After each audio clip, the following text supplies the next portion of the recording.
Hello everyone. आज मैं अपनी नानी को लेकर आया हूँ कैटरैक्ट सर्जरी के लिए, क्योंकि नानी की आईज में प्रॉब्लम हो गई थी। मैंने नानी को ड्रेस ला कर दी जो उनको डॉक्टर ने दी थी, और मैंने अपनी चीज़ खाई। उसके बाद मैंने नानी को जूस पिलाया, क्योंकि उनकी सर्जरी होनी थी और उनके अंदर वीकनेस ना आ जाए। और मैं भी कुछ ना कुछ खाता रहा। फिर नानी को अंदर लेकर गया और मैंने देखा तो नानी का चेकअप हो रहा था। उसके बाद मैं कैंटीन से अपने लिए जूस लेकर आया और जूस पिया, क्योंकि मुझे भी तो बहुत भागा दौड़ी करनी थी। फिर नानी की आँख में डाला ड्रॉप। उसके बाद मैंने एक्सरसाइज की थोड़ी-सी, और नानी को अंदर जब तक चेकअप हो रहा था, मैं फिर वेट करने लगा। बाप रे! कितना टाइम लगेगा। फाइनली नानी को ऑपरेशन थिएटर में ले जाने की तैयारी हुई। नानी अंदर गई, जब तक मैं वेटिंग एरिया में वेट किया और मुझे नींद आ गई, मैं सो गया और नानी का सक्सेसफुल ऑपरेशन हो गया।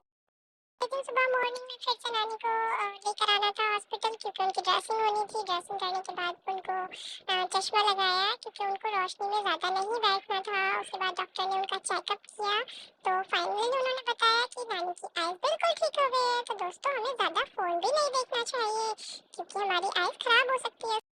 उसके बाद डॉक्टर ने मुझे बड़े प्यार से अपनी गोदी में बिठाया और उन्होंने अपनी स्क्रीन पे मुझसे काम भी करवाया और मुझे सारी चीज़ें बताई कि हमें अपनी आइज़ की देखभाल कैसे करनी चाहिए। उसके बाद मैंने उनको बाय किया और वेटिंग एरिया में आकर फिश को देखा, उसके साथ खेला। गाड़ी बुक करी थी, गाड़ी आ गई। मैं नानी को लेकर बाहर निकला हॉस्पिटल से और नानी को गाड़ी में बिठाया और हम घर के लिए चल दिए। रास्ते में बहुत सारी मस्ती करते हुए गए और मैंने चीज़ें ऑर्डर की थी। जब हम घर आए तो वो सारी चीज़ें आ चुकी थी। मैंने सारी चीज़ें देखी। नानी के लिए दलिया मँगाया था, दाल मँगाई थी, जूस मँगाया था। तो दोस्तों, हमें अपनी आइज़ की देखभाल बहुत अच्छे से रखनी चाहिए। और मैं बहुत ज़्यादा थक गया था, तो मैं सो गया। बाय दोस्तों, कल मिलते हैं।